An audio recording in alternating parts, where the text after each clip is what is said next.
अस्सलाम वालेकुम students, stats के न्यू लेक्चर के साथ हम लोग हाजिर हैं। आज के लेक्चर में हम लोग ग्राफ्स एंड डायग्राम डिस्कस करेंगे। जिस तरीके से वाइट बोर्ड पे आप लोगों के पास ग्राफ ऑफ फ्रीक्वेंसी डिस्ट्रीब्यूशन लिखा हुआ है, तो हम लोग को वाज़ेह हो रहा होगा कि फ्रीक्वेंसी डिस्ट्रीब्यूशन के कितने ग्राफ होते हैं। फ्रीक्वेंसी डिस्ट्रीब्यूशन के ग्राफ होते हैं वो आप लोगों के पास पहला है histogram, frequency polygon, frequency curve, और जो लास्ट ग्राफ दिया हुआ है आप लोगों के पास कम्युलेटिव फ्रीक्वेंसी पॉलीगॉन, ये कम्युलेटिव फ्रीक्वेंसी डिस्ट्रीब्यूशन का ग्राफ होता है। कम्युलेटिव फ्रीक्वेंसी डिस्ट्रीब्यूशन डिपेंड करती है फ्रीक्वेंसी डिस्ट्रीब्यूशन पे, तो इसी वजह से ग्राफ ऑफ फ्रीक्वेंसी डिस्ट्रीब्यूशन में लिख दिया है, जिसको हम लोग क्या बोलते हैं, ओगिव भी बोलते हैं। और ये किसकी मदद से बनता है? कम्युलेटिव फ्रीक्वेंसी की मदद से बनता है। ये टॉपिक जो है चूँकि हमारे पास बोर्ड के पॉइंट ऑफ व्यू से हमारे पेपर के हिसाब से इतना इम्पॉर्टेंट नहीं है, मगर चूँकि हम लोग के सिलेबस में चैप्टर नंबर 1 में शामिल है, तो इसको हम लोग जल्दी जल्दी निपटाएंगे। तो कोई भी एक क्वेश्चन डिस्कस कर लेंगे जिसमें हम लोग ग्राफ बना लेंगे सारे, और आप लोग उसको अपने बुक में जितने भी क्वेश्चंस हो उन क्वेश्चंस की प्रैक्टिस कर लीजिएगा। फिर कोई भी क्यूरी हो तो आप लोग पूछ लीजिएगा। इंशाअल्लाह ताला कोशिश ये की जाएगी कि आप लोगों को बेहतर तौर पे समझाया जा सके और आप लोगों को अच्छी तरीके से समझ में आ जाए, आप लोगों को किसी किस्म की प्रॉब्लम का सामना ना करना पड़े। अब देखिए, अगर हम लोग हिस्टोग्राम की तरफ आते हैं तो याद रखिएगा, सबसे पहले एक काम जो आप लोगों को करना है वो काम ये करना है कि तमाम ग्राफ्स की डेफिनेशन बुक में से फाइंड आउट करनी है, बुक में से ढूंढनी है, बुक में से पढ़नी है, उसको सिलेक्ट करना है और अपने रजिस्टर में कॉपी करना है कि हाँ भाई हिस्टोग्राम किस चीज़ को रिप्रेजेंट करता है। सही है, frequency polygon, frequency curve, cumulative frequency polygon, ये हमारे पास किस किन चीज़ों के ग्राफ होते हैं और ये किस चीज़ को रिप्रेजेंट करते हैं। ग्राफ और डायग्राम की अगर हम लोग बात करें तो हमारे जो भी रॉ डेटा होता है, जिस तरीके से हम लोगों के पास कोई भी रॉ डेटा दिया जाता था जिसको हम लोग क्लासीफाई करते थे ग्रुप डेटा में, जो इससे पहले आप लोगों ने लेक्चर देखे और उसमें हम लोगों ने काम किया है। तो जब डेटा को क्लासीफाई करते थे तो डेटा को क्लासीफाई करने का मकसद क्या था कि डेटा एक ऑर्गेनाइज फॉर्म में आ जाए। इसी तरीके से उस डेटा को समझना इतना आसान नहीं होता जब तक कि मेरे पास पूरी नॉलेज ना हो उस डेटा से रिलेटेड। मैं चाहता हूँ कि मेरे पास डेटा ऐसा हो जाए यूज़र के लिए कि वो जल्दी से अंडरस्टैंडेबल हो जाए, जल्दी से समझाया जा सके और उसको समझने में ईजी हो जाए। तो मैं किसका सहारा लेता हूँ? ग्राफ और डायग्राम का सहारा लेता हूँ। तो मुझे पता चल गया कि ग्राफ और डायग्राम डेटा को रिप्रेजेंट करने के लिए इस्तेमाल होती है, ताकि डेटा को बेहतर तौर पे रिप्रेजेंट किया जा सके, यूज़र जल्द से जल्द और बेहतर तौर पे डेटा को समझ सके। सही है जी। तो हम ग्राफ डील करें तो ग्राफ से रिलेटेड आप लोगों के पास जो बातें थी वो मैंने बता दी। अब करना क्या है? करना है कि हम लोग हिस्टोग्राम की बात करते हैं। एक सिंपल सी बात है, हम लोगों ने बात करी कि भाई हम लोग के पास हिस्टोग्राम जो है ये क्लास बाउंड्री और फ्रीक्वेंसी के दरमियान बनता है। तो ऐसे कंसिडर कर लीजिए, फ्रीक्वेंसी हम लोग के पास वाई एक्सेस पे होगी, क्लास बाउंड्री हम लोग के पास एक्स एक्सेस पे होगी। तो अगर क्लास बाउंड्री, क्यों भाई? क्योंकि क्लास बाउंड्री कंटिन्यूस होती है।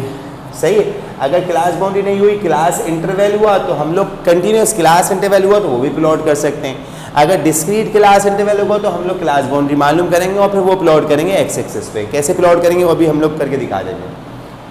फ्रीक्वेंसी पॉलीगॉन, वाई एक्सेस पे हमारे पास फ्रीक्वेंसी होती है, एक्स एक्सेस पे हम लोग के पास मिड पॉइंट होता है, एक्स से शो कर रहा हूँ। इसी तरह फ्रीक्वेंसी कर्व होता है। तो इन दोनों में फ़र्क क्या है? इन दोनों में फ़र्क ये है कि ये फ्री हैंड होता है, फ्री हैंड कर्व होता है, और ये क्या होता है? ये स्ट्रेट लाइन की फॉर्म में होता है। सही है, in the form of straight line, यानी कि स्केल की मदद से एक पॉइंट को दूसरे पॉइंट को ज्वाइन किया जाता है। इसमें फ्री हैंड कर्व बनाया जाता है। इसमें क्या होता है? इसमें कम्युलेटिव फ्रीक्वेंसी होती है हमारे पास वाई एक्सिस पे, और हमारे पास समझने की क्लास बाउंड्री होती है। अब अगर इसमें दो, आप लोगों ने पढ़ा था कि कम्युलेटिव फ्रीक्वेंसी डिस्ट्रीब्यूशन बनाते हैं दो तरह की होती थी, एक लेस देन, एक मोर देन। अगर हम लोग cumulative frequency polygon less than के लिए बना रहे हैं तो हमें पता है कि भाई हमारे पास cumulative frequency less than plot होगी और अपर क्लास बाउंड्री प्लॉट होगी। अगर हम लोग मोर देन के लिए बनाएं तो cumulative frequency more than plot होगी और लोअर क्लास बाउंड्री प्लॉट होगी। और अगर हम लोग दोनों एक ही ग्राफ पे बना रहे हैं तो हम लोग के पास कम्युलेटिव फ्रीक्वेंसी प्लॉट होगी और यहाँ पे क्लास बाउंड्री प्लॉट होगी, जिसमें अपर और लोअर दोनों आ जाएंगी। सही है जी। तो वाजे कर दी। अब ये चीज़ें हम लोगों ने मेंशन कर दी है कौन से ग्राफ के लिए क्या चीज़ ज़रूरी है। एक एग्जाम्पल कंसिडर कर लेते हैं हम लोग। उस एग्जाम्पल में आप लोगों को क्या बोला हुआ है? देख लीजिएगा, शायद ही आप लोग के बुक में हो। उसमें बोला क्या था, क्वेश्चन दिया हुआ है, आप लोग के पास डेटा कंसिडर कर रहे हैं डायरेक्ट सॉल्यूशन के बाद।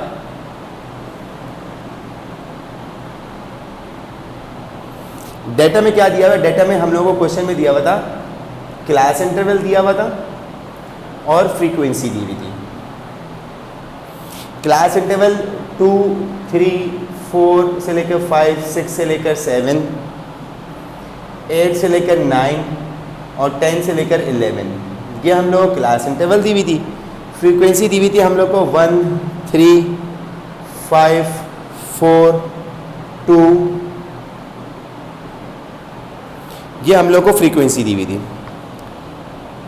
तो अगर हम लोग इसका सम अप करें तो हमारे पास कितना हो गया, 5, 8, 9, 10, 11, 15 हमारे पास फ्रीक्वेंसी का सम हो गया।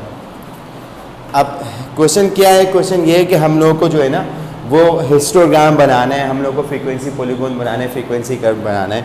सही, हम लोग इसको क्वेश्चन को कंप्लीट कर लेते हैं। Draw all graphs of frequency distribution. सही है, दोनों की शॉर्ट फॉर्म लिखी है। तो होगा क्या, इस डेटा के लिए हम लोग तमाम ग्राफ बना लेंगे और तमाम ग्राफ बना लेंगे हम लोग, ताकि हम लोग के पास जो है वो हम लोग को ग्राफ बनाना आ जाए कि हाँ भाई कौन से डेटा के लिए क्या, कौन सा ग्राफ में कौन कौन सा डेटा इस्तेमाल होता है, क्या क्या चीज़ें चाहिए होती है। अब चूंकि हम लोग के पास क्लास इंटरवल डिस्क्रीट दिया हुआ है तो हम इसको कंटिन्यूस कर लेते हैं। हमने इसको कंटिन्यूस कर लिया। देखिएगा क्लास बाउंड्री, इसी क्लास बाउंड्री मालूम करेंगे। आप लोग को पता है कि हमारे पास क्या होगा, 1.5 से 3.5, 3.5 से 5.5, 5.5 से 7.5, इसी तरीके से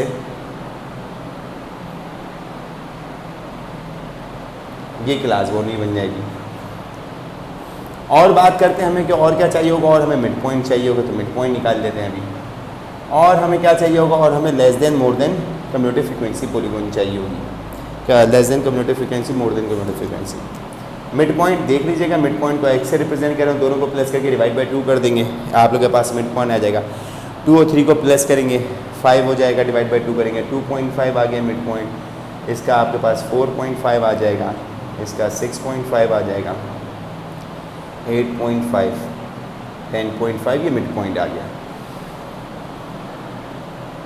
कम्यूटेटिव फ्रीक्वेंसी लेस देन की बात करते हैं, कम्यूटेटिव फ्रीक्वेंसी मोर देन की बात करते हैं। पहले वाली फ्रीक्वेंसी एज इट इज़ आ जाएगी, अगली फ्रीक्वेंसी प्लस हो जाएगी। 1 + 3 4, 4 + 5 9, 9 + 4 13, 13 + 2 15।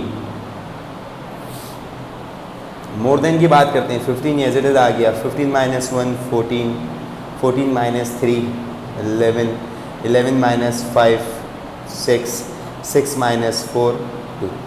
यह आप लोगों ने तमाम डेटा के लिए बना लिया कि जो जो हम लोगों के पास डिफरेंट डेटा में, डिफरेंट ग्राफ में ज़रूरत पड़ेगी वो हम लोग के पास आ गया। अब हिस्टोग्राम की तरफ आते हैं। देखिएगा हिस्टोग्राम का मैं ग्राफ बनाना हूँ, आप लोग के पास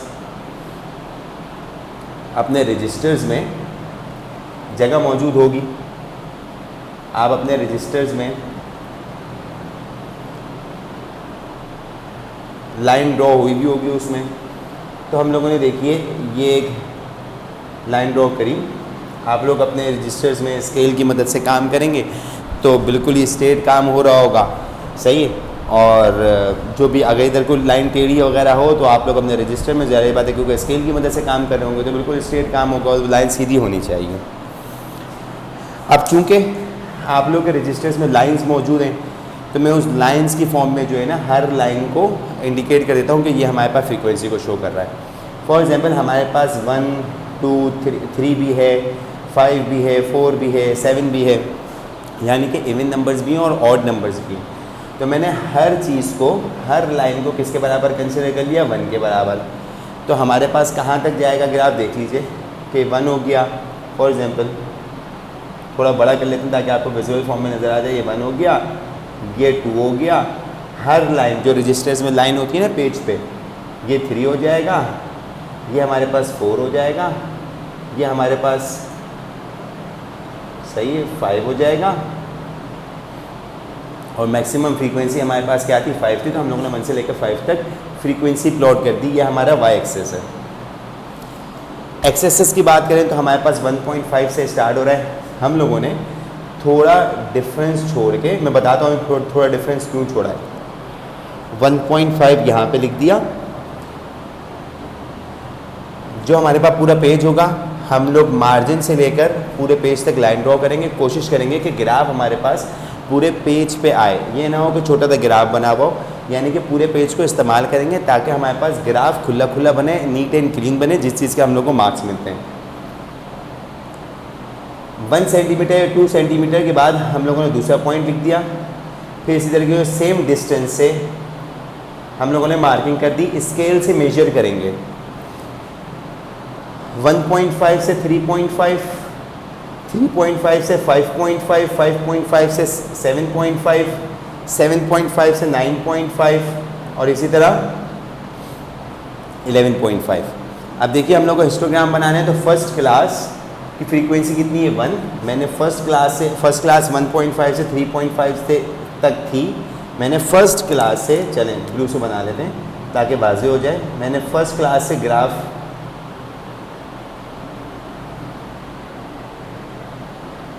और मैंने ये बार बना दिया, सही। यानी कि 1.5 से 3.5 फ्रीक्वेंसी कितनी थी 1, 1.5 से 3.5 फ्रीक्वेंसी कितनी थी 1। अब चूँकि हम लोग हिस्टोग्राम बनाते हैं कंटिन्यूस क्लास इंटरवल के दरमियान, तो एक बार और दूसरे बार के दरमियान फासला नहीं होता। दूसरी क्लास थी 3.5 से 5.5, फ्रीक्वेंसी कितनी है 3। मैं 3 तक गया, मैंने एक लाइन ड्रॉ करी जो कि उस बार के बिल्कुल साथ साथ थी। स्केल की मदद से करेंगे ये सारा काम आप लोग, और आप लोगों के पास एक और बार ड्रॉ हो गया। ज़ाहिर बात है तमाम मार्किंग आप लोगों ने इक्वल डिस्टेंस से करी है, तो तमाम बार इक्वल विड्थ के होंगे, होने भी चाहिए, सही है। फिर 5 तक मेरे पास मार्किंग थी, मैंने बोला सही है जी, 5 तक एक लाइन ड्रॉ कर दी मैंने।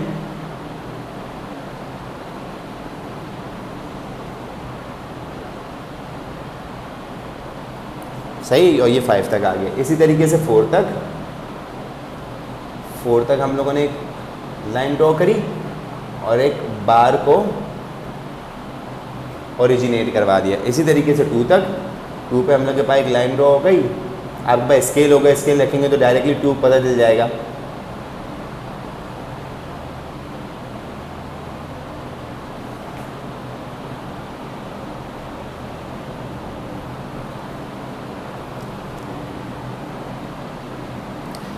ये जो हमारे पास बना है, ये हमारे पास ग्राफ बन गया फ्रीक्वेंसी, ये हमारे पास ग्राफ बन गया histogram.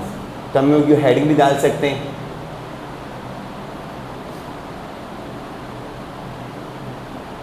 Graph of frequency distribution या हिस्टोग्राम, सही है। तो हिस्टोग्राम हम लोग के पास ये बन के आ गया। अब कोई भी हो सकता है, आप लोग के पास किसी भी तरह का डाटा हो सकता है, वो बोलेंगे हिस्टोग्राम चाहिए। यानी कि इसमें क्या क्या यूज़ हुआ, इसमें आपके पास क्लास इंटरवल, फ्रीक्वेंसी और क्लास बाउंड्री या कॉलम इस्तेमाल हुआ और ये हिस्टोग्राम बन के आ गया। अब जो मैंने गैप छोड़ा है ना, अब आप लोग देखिए, एक लॉजिकल बात है। 1.5 से 3.5 हमारे पास 2 नंबर्स का डाटा था, यानी कि 2 का डिफरेंस आ रहा है ना। 1.5 से 2.5 और फिर 3.5, 2 का डिफरेंस आ रहा है। मगर 0 से 1.5 का जो फासला है वो कितना है, 1.5 का है। तो मैं काम करता हूँ, मैं ज़ाहिर बात है मैंने हर चीज़ को मेजर किया है, तो इक्वल डिस्टेंस से आया है। तो 0 और 1.5 का भी हमारे पास इतना ही फासला होना चाहिए, यानी कि 0 और 1.5 के लिहाज से हो। अब मैंने उसको कम कर दिया तो कोई एस्टिमेटेड नहीं रहता। कभी यहाँ पे अगर आ गया फॉर एग्जाम्पल 50 से लेकर 60 तक और 60 से लेकर 70 तक और 70 से लेकर 80 और 80 से लेकर 90 और 90 से लेकर 100 तक क्लास इंटरवल हुई, तो आप लोग ये थोड़ी करेंगे कि पूरा पहले मेजर करेंगे और फिर आप लोग के पास पता चला यहाँ से ग्राफ स्टार्ट हो रहा हो और आप लोग के पास आगे जाके जो है ना वो ग्राफ बन रहा हो, सही है। एक्सेस यहाँ से स्टार्ट हो जाए, क्यों भाई, क्योंकि इतनी जगह खाली क्यों छोड़ी, क्योंकि हमने 0 से 50 का फासला दिया हुआ है। तो हम लोग एक काम करते हैं, इस बात को याद रखिएगा कि हम लोग ये वेरिएशन ऐड कर देते हैं। क्या मतलब, ये देखिए, बस इस लाइन से जो ओरिजिन की एक लाइन थी उससे एक नीचे और एक ऊपर, बस ज़्यादा बड़ा भी नहीं, बस नॉर्मल। इसको बोलते हैं वेरिएशन। इसका मतलब क्या होता है कि 1.5 से पहले जितनी वैल्यूज़ थी वो तमाम की तमाम वैल्यूज़ हम लोग के पास इस वेरिएशन में आ गई। अगर ना भी करें अभी इस केस में इसको 0 से 1.5 तक रहने दें तो भी सही है, अगर चाहे तो इसको इस तरीके से कर दें। अब अभी मैं इसको इस केस में रहने देता हूँ, क्यों, एक वजह है, पता चल जाएगी आप लोगों को। अब देखिए हम लोग सेकंड ग्राफ बनाते हो। सेकंड ग्राफ कौन सा था हम लोग के पास? Frequency polygon.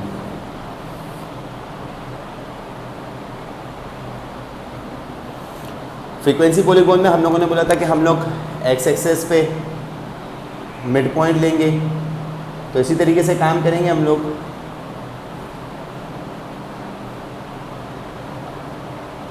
एक्स एक्सिस पे मिड पॉइंट आ जाएगा और वाई एक्सिस पे हम लोग के पास क्या चीज़ आ जाएगी? वाई एक्सिस पे हम लोग के पास फ्रीक्वेंसी आ जाएगी।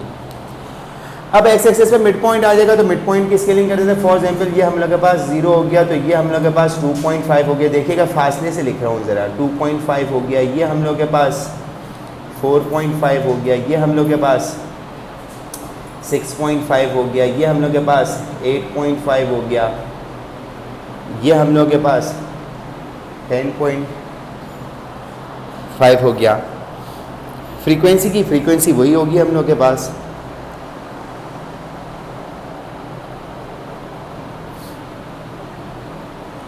वन टू थ्री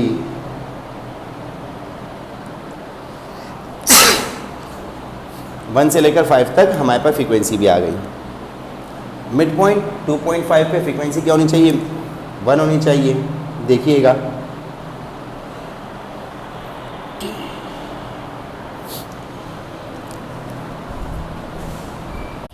तो ये फर्स्ट वैल्यू तो हम लोगों ने क्लास ड्रॉ कर ली कि फर्स्ट वैल्यू क्या है। 2.5 मिड पॉइंट पे हमारे पास फ्रीक्वेंसी 1 थी, वो लिख ली। 4.5 पे हमारे पास फ्रीक्वेंसी है 3, 4.5 पे हमारे पास फ्रीक्वेंसी थी 3। तो हम लोगों ने इधर स्केल रखेंगे, इधर भी स्केल रखेंगे। यहाँ तो लाइन होगी हमारे रजिस्टर में, इधर स्केल रखेंगे, हम लोगों को पता चल जाएगा कि हाँ भाई बिल्कुल लाइन में हम लोगों ने प्लॉट किया है। 6.5 पे हमारे पास 5 है, ये भी हमारे पास 5, 8.5 पे 4, ये रहे 8.5 पे 4, और फिर हमारे पास 10.5 पे 2, 10.5 पे 2, ये रही हमारे पास 10.5 पे 2। तो ये हमारे पास क्या बन गया? ये हमारे पास हम पॉइंट्स प्लॉट हो गए फ्रीक्वेंसी पॉलीगॉन के। आप लोग इधर चाहें तो फ्रीक्वेंसी पॉलीगॉन की हेडिंग लगाइएगा।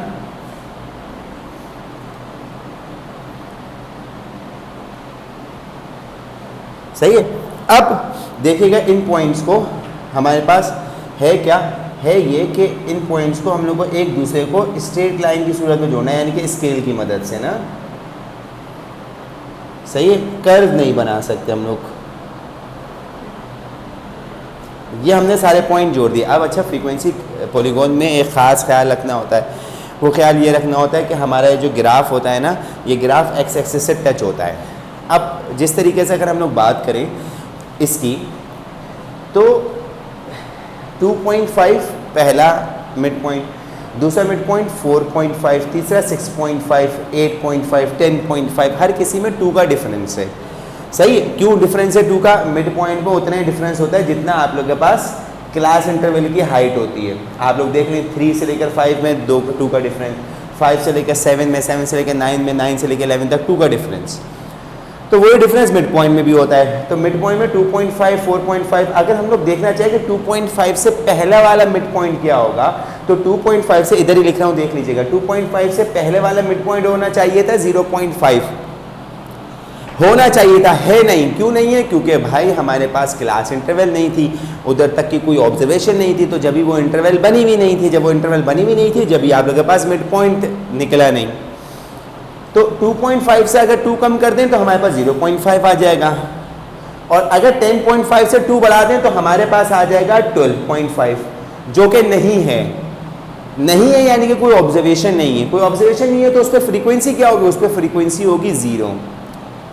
जितनी ऑब्जर्वेशन होती है उसको हम लोग टेली मार्क में लिखते हैं, काउंट करते हैं, वही तो फ्रीक्वेंसी में लिखते हैं।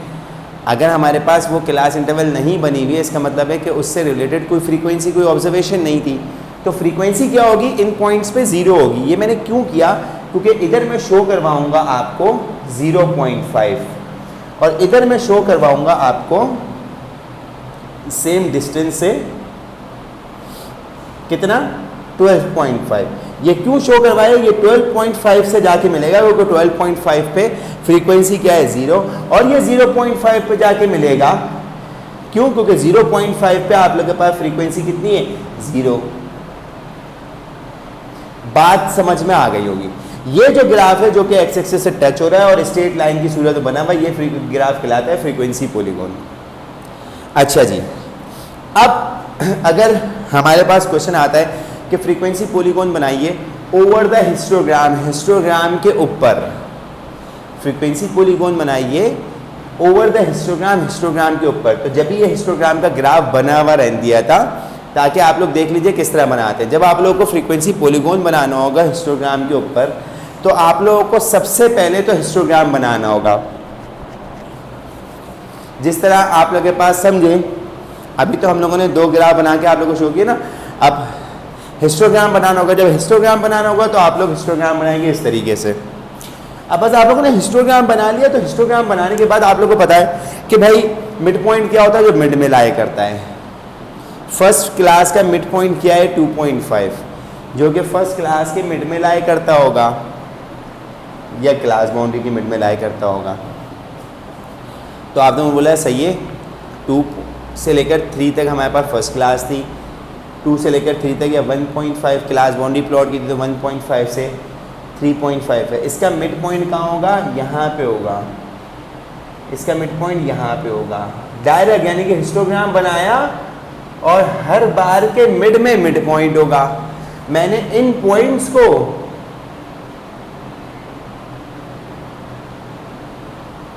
आपस में ज्वाइन कर दिया। इसका मतलब क्या है, मैंने फ्रीक्वेंसी पॉलीगॉन बना दिया ओवर द हिस्टोग्राम, हिस्टोग्राम के ऊपर। अब मुझे अलग से इनके लिए मिड पॉइंट प्लॉट करने की ज़रूरत नहीं है। मैंने हिस्टोग्राम बनाने के लिए मेहनत करी, उसी के ऊपर मैंने फ्रीक्वेंसी पॉलीगॉन बना दिया।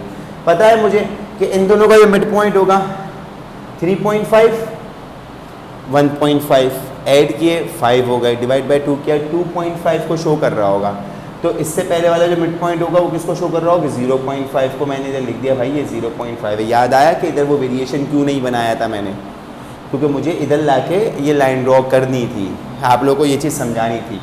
और इधर मुझे पता है कि भाई ये हम लोग के पास होगा, तो अगला मिड पॉइंट क्या होगा 12.5 का होगा, तो ये 12.5 का हो गया। याद रखें ये इसके दरमियान का फासला दिखा गया है। इधर से पूरा आप लोग फासला मत दे दीजिएगा, ये इससे और इसका फासला यानी कि इसका और इसका फासला जितना होगा वो इसका और इसका फासला होगा। सही है जी। तो जब भी आप लोग के पास community frequency polygon over the histogram आए, तो आप लोग इस तरीके से बनाएंगे कि हिस्टोग्राम बनाया और वो कर दिया। तो हम लोगों ने 2 ग्राफ कंप्लीट बनाना सीख लिया, हिस्टोग्राम बनाना सीख लिया, फ्रीक्वेंसी पॉलीगॉन बनाना सीख लिया। अब फ्रीक्वेंसी कर्व की बात करते हैं। तो फ्रीक्वेंसी कर्व इसी तरीके का होगा आप लोगों के पास।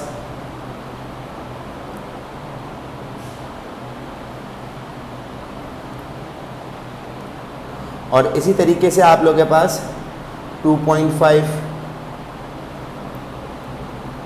4.5, 6.5,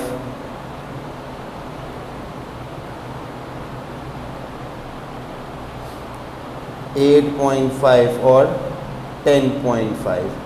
सही है। ये अभी हम जो ग्राफ बना रहे हैं वो कौन सा बना रहे हैं, वो फ्रीक्वेंसी पॉलीगॉन बना रहे हैं। सही है, नज़र आ रहा है आप लोगों को। सही है। अब करना क्या है, करना ये है कि हम लोग वही काम करते हैं किसके दरमियान बनता है भाई, फ्रीक्वेंसी कर्व एक्स और एफ के दरमियान बनता है। तो वही उसी तरीके से पॉइंट प्लॉट कर लेंगे कि 1 पे हमारे पास फ्रीक्वेंसी कर्व बना रहे हैं, फिर 3 पे आ जाएगा, ये रहा हमारे पास 3, फिर हमारे पास 5 पे आ जाएगा, ये रहा हमारे पास 5,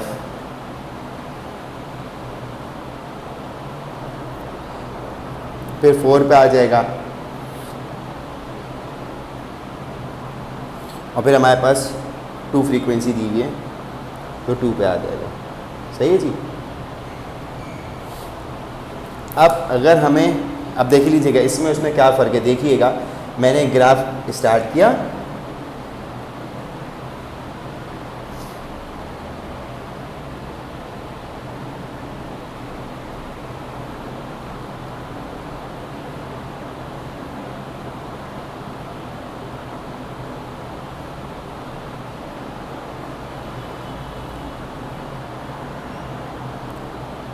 ये जो शेप आप लोग के पास आया है, ये जो शेप है, ये शेप आप लोग के पास कराता है फ्रीक्वेंसी कर्व का। अब आप लोग देख सकते हैं, मैं आप लोग को और विजिबल भी कर दूं कि यहाँ पे आप लोग के पास फ्रीक्वेंसी पॉलीगॉन भी साथ में बना हुआ है और फ्रीक्वेंसी कर्व भी साथ में बना हुआ है। तो दोनों में आप लोगों को फ़र्क पता चल रहा होगा कि यहाँ पे फ्रीक्वेंसी पॉलीगॉन में क्या फ़र्क है और फ्रीक्वेंसी कर्व में क्या फ़र्क है। इसका ज़रूरी नहीं है कि एक्स एक्सेस से टच हो रहा हो, मगर बस एक्स एक्सेस के साथ, एक्स एक्सेस के करीब करीब हो हमारे पास। तो देखिए एक्स एक्सेस करीब करीब है हमारे पास, टच भी करना चाहे तो टच भी कर सकते हैं, इसके लिए कोई एक्सेस एक्स्ट्रा मिड पॉइंट निकालने की भी ज़रूरत नहीं है। ये हमारे पास फ्रीक्वेंसी कर्व हो गया। अब वो कभी कभी बोल देते हैं फ्रीक्वेंसी कर्व बनाइए, कि हिस्टोग्राम के ऊपर अगर बोल देते हैं तो हम लोग यही चीज़ जो है फ्रीक्वेंसी कर्व बना देंगे हिस्टोग्राम के ऊपर। यहाँ तक जो है हमारे पास 3 ग्राफ कंप्लीट हो गए। अब क्या करते हैं हम लोग, अब हम लोग के पास नेक्स्ट ग्राफ की तरफ जाते हैं, जो कि हमारे पास क्या है, ओगिव कम्यूटेटिव फ्रीक्वेंसी पॉलीगॉन। अच्छा, ये ग्राफ बने में मैं ये वाली साइड मिटा रहा हूँ ताकि आप लोग के पास आसानी हो।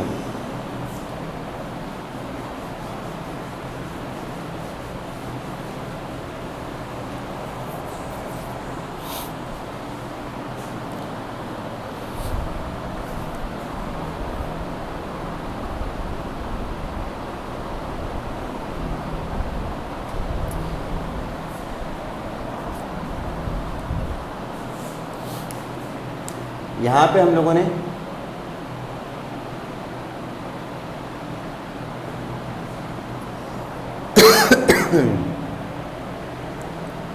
एक लाइन ड्रॉ करी जो कि हमारे पास अपर क्लास और लोअर क्लास बाउंड्री को शो करेगी। अब होता क्या है, होता यह है कि मुझे अपना ग्राफ उसी तरीके से, जिस तरीके से मैं कम्यूटेटिव फ्रीक्वेंसी डिस्ट्रीब्यूशन बनाता था ना, तो मुझे कम्यूटेटिव फ्रीक्वेंसी डिस्ट्रीब्यूशन बनानी पड़ेगी अगर मुझे ग्राफ बनाना है। तो कम्यूटेटिव फ्रीक्वेंसी डिस्ट्रीब्यूशन में हमारे पास लेस देन के अलग शो हुए होते थे, मोर देन के अलग शो हुए होते थे। सही है।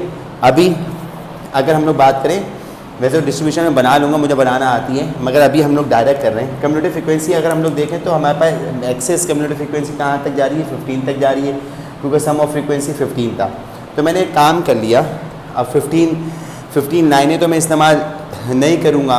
सही है। मेरी कोशिश होती है कि मेरा ग्राफ जो है ना वो लैंडस्केप पे रहे, वर्टिकल ना जाए इतना ज़्यादा, ताकि शेप आउट ना हो। तो मेरे पास जो हर लाइन थी, मैंने उस लाइन को 2 के बराबर कंसीडर कर लिया। यानी कि अगर मिड में कोई पॉइंट प्लॉट करना होगा तो पॉइंट में इजीली प्लॉट कर लूँगा। ये देखिए 2, 4, 6, 8, 10, 12, 14, 16, ये हमारे पास आ गई कम्यूटेटिव फ्रीक्वेंसी। अब मैंने ये नहीं बोला कि लेस देन है मोर देन है, दोनों वैल्यूज इसमें प्लॉट हो सकती हैं।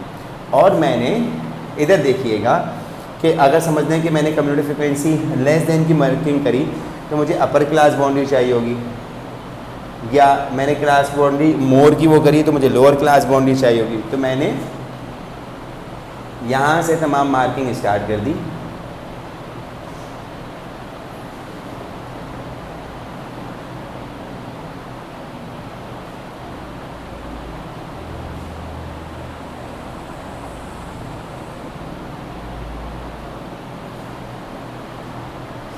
फर्स्ट आप लोग के पास अगर इसके हिसाब से देख रहे हैं, कम्यूटेटिव फ्रीक्वेंसी के हिसाब से, लेस देन के हिसाब से, तो ये सारी वैल्यूज़ चाहिए होंगी। 3.5, फिर 5.5, फिर 7.5, फिर 9.5 और फिर 11.5।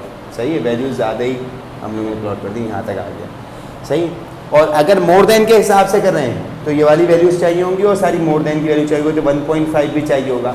तो 1.5 भी हम लोगों ने शो करवा दिया। सही है जी।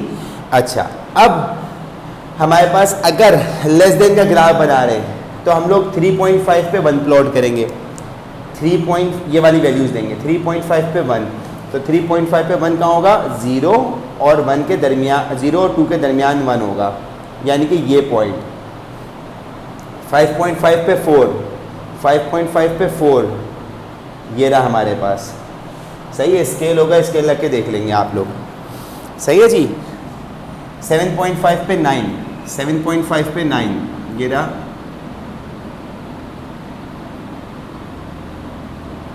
7.5 पे 9, थोड़ा सा नीचे कर लें तो ज़्यादा बेहतर है।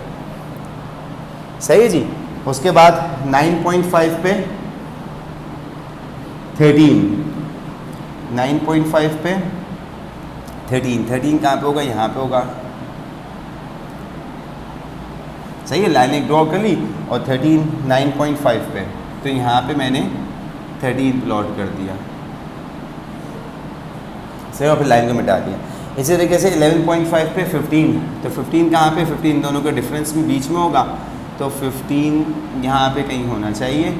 तो इधर मैंने लाइन ड्रॉ कर ली कि इसके दरमियान ये जो होगा वो 15 होगा। ये मेरे सारे पॉइंट जो हैं प्लॉट हो गए, और आप लोगों ने देखा मैंने कम्युनिटी फ्रिक्वेंसी और अपर क्लास बाउंड्री के दरमियान पॉइंट्स बना दिए। अब मैं क्या करूँ? मैं इन पॉइंट्स को प्लॉट कर दूँगा। देख लीजिएगा आप लोग, देखिएगा एक पॉइंट ही मैंने ये प्लॉट किया, फिर मैंने ये ज्वाइन किया, फिर मैंने ये ज्वाइन किया। सही है, आप लोगों के पास तो स्केल होगा, आप लोग स्केल से ज्वाइन करेंगे। सही नज़र आ रहा होगा आप लोगों को। अब जाहिर बात है, चूंकि इसमें कम्यूटेटिव फ्रिक्वेंसी पॉलीगॉन है, ये तो पॉलीगॉन है, तो पॉलीगॉन तो हम लोग के पास किस तरह होता है? स्ट्रेट लाइन की सूरत में होता है और एक्स एक्सिस से टच होता है, तभी स्ट्रेट लाइन पे ज्वाइन करेंगे। और एक्स एक्सिस की सूरत में यानी कि 1.5 आप लोगों के पास 1.5 पे कोई कम्यूटेटिव फ्रिक्वेंसी नहीं है, यानी कि इससे पहले वाली कम्यूटेटिव फ्रिक्वेंसी 0 होगी 1.5 पे, तो मैंने अपने ग्राफ को 0 से टच कर दिया। ये हमारे पास कौन सा ग्राफ बना है? ये हमारे पास ग्राफ बना है कम्यूटेटिव फ्रिक्वेंसी लेस देन, यानी कि less than commutative frequency polygon है। सही है, मैं चाहूँ तो इसको मैं शो करवा दूँ कि हाँ लेस देन कम्यूटेटिव फ्रिक्वेंसी। अब मैं इसी ग्राफ पे क्या बना रहा हूँ? More than commutative frequency polygon बना रहा हूँ। देखिएगा, अब सारी की सारी मैं कौन सी लूँगा? लोअर क्लास बाउंड्री लूँगा, और कौन सी लूँगा? और कम्यूटेटिव फ्रिक्वेंसी मोर देन लूँगा। देखिएगा 1.5 पे 15, 1.5 ये रहा, 15 ये रहा, वैल्यूज प्लॉट कर रहा हूँ मैं, यहाँ पे आ गया। सही है जी। इसी तरीके से 3.5 पे 14, 3.5 ये रहा और 14 ये रहा होगा।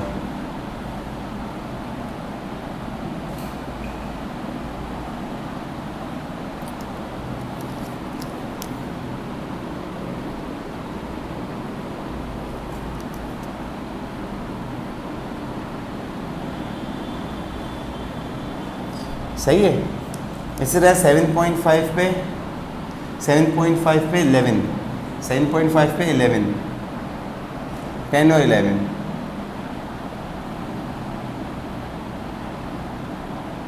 यहाँ पे एक पॉइंट आ जाएगा। ब्लैक सी किया तो ब्लैक सी कर देता हूँ। 11 कैसे भाई? 10 और 12 के बीच में होगा। 14 तो ऑन स्टॉप होगा, 15 किधर होगा? 14 और 16 के बीच में होगा। इसी तरीके से सही, 16 थोड़ा ऊपर ही होगा, यहाँ पे कर दीजिए समझ में। सही, तो इक्वल आ जाएगा, और 15 को थोड़ा यहाँ पे करने भाई। सही है जी, मिड में आ गया बिल्कुल। अच्छा जी, कहाँ तक हो गया हमारे पास? 7.5 तक हो गया। 7.5 पे हम लोगों ने 6 प्लॉट किया है, नहीं 5.5 पे हम लोगों ने 11 प्लॉट किया है, 11 प्लॉट किया है 7.5 पे। ये 5.5 पे होगा, सॉरी ये हमने ज़्यादा आगे लगे। 5.5 पे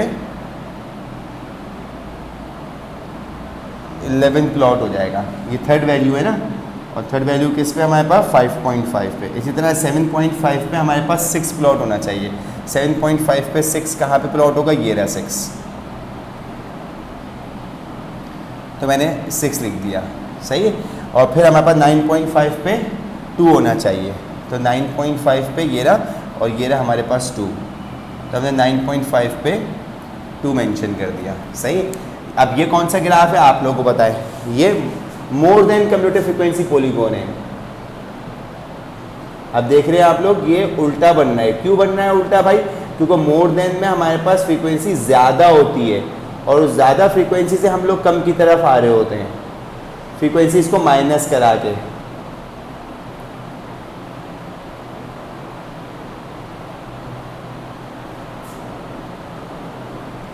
सही है, तो ये आप लोगों के पास क्या बन गया, more than commutative frequency polygon बन गया, ये रहा भाई, सही है जी।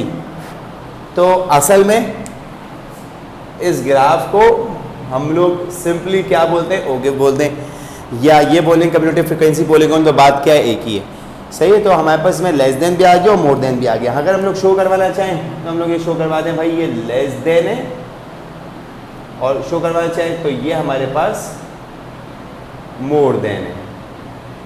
तो लेस देन का मतलब है कि less than commutative frequency polygon है, मोर देन का मतलब है कि more than commutative frequency polygon है। यहाँ तक हमारे पास तमाम ग्राफ जो थे वो हमारे पास कंप्लीट हो गए। अब क्या रह गए, अब हमारे पास तमाम की तमाम डायग्राम्स रह गई। अब उन डायग्राम्स को हम लोग किस तरीके से करेंगे, सही है, थोड़ा मैं बेहतर भी कर दूं आप लोग के पास कैमरा,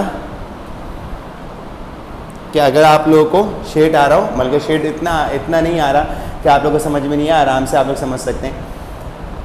क्या बात हो रही थी, ग्राफ की बात हो रही थी। ग्राफ आप लोग के पास सारे के सारे कंप्लीट हो गए, सही है, और अब आप इसको बुक में से देख के क्वेश्चंस के प्रैक्टिस कर सकते हैं। जो हमारे पास कौन सा ग्राफ है, commutative frequency polygon less than का ग्राफ है, और जो हिस्टोग्राम का जो ग्राफ है हम लोग के पास, ये दोनों ग्राफ हम लोग के पास इस्तेमाल होंगे इसके बाद वाले चैप्टर में। तो हम लोगों को कोशिश क्या करनी है, हम लोगों को कोशिश ये करनी है कि इनकी प्रैक्टिस ज़रूर कर लें, क्योंकि अगले चैप्टर में इन दोनों ग्राफ की ज़रूरत पड़ेगी। मीडियन की और मोड की वैल्यू निकालते हैं हम लोग ग्राफिकली, तो हमें ग्राफ बनाना आने चाहिए, सही है जी।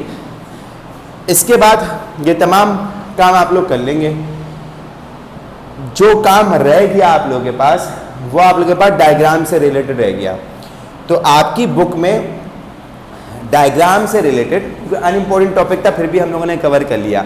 डायग्राम से रिलेटेड सिंपल बार डायग्राम किस तरह बनती है, मल्टीपल बार डायग्राम किस तरह बनती है, कंपोनेंट बार डायग्राम किस तरह बनती है, और पाई चार्ट किस तरीके से बनता है, ये चारों के चारों डायग्राम जो है आप लोगों का असाइनमेंट है।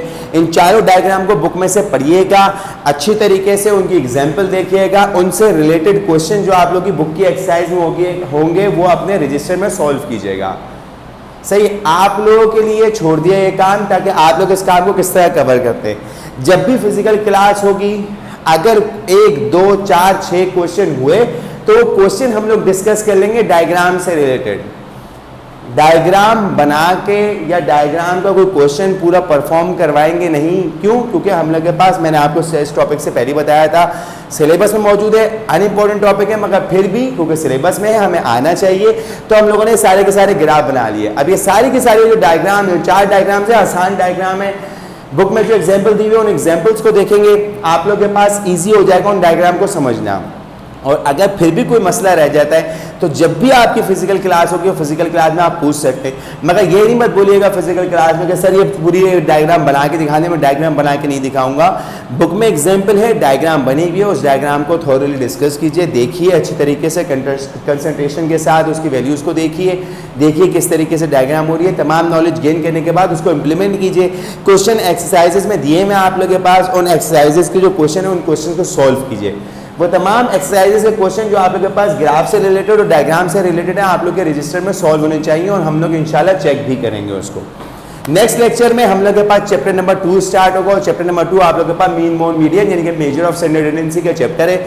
तो कोशिश कीजिएगा ताकि इससे पहले काम पूरा 1 हफ्ते का आप लोग के पास टाइम है, उससे पहले आप लोग के पास ये तमाम काम निमट जाए, ताकि आप लोग चैप्टर नंबर 2 अच्छे तरीके से अटेम्प्ट कर सकें। नेक्स्ट क्लास में आप लोगों से मुलाकात होगी, उस वक्त तक के लिए अपना ख्याल रखिएगा, उस वक्त तक के लिए अल्लाह हाफ़िज़।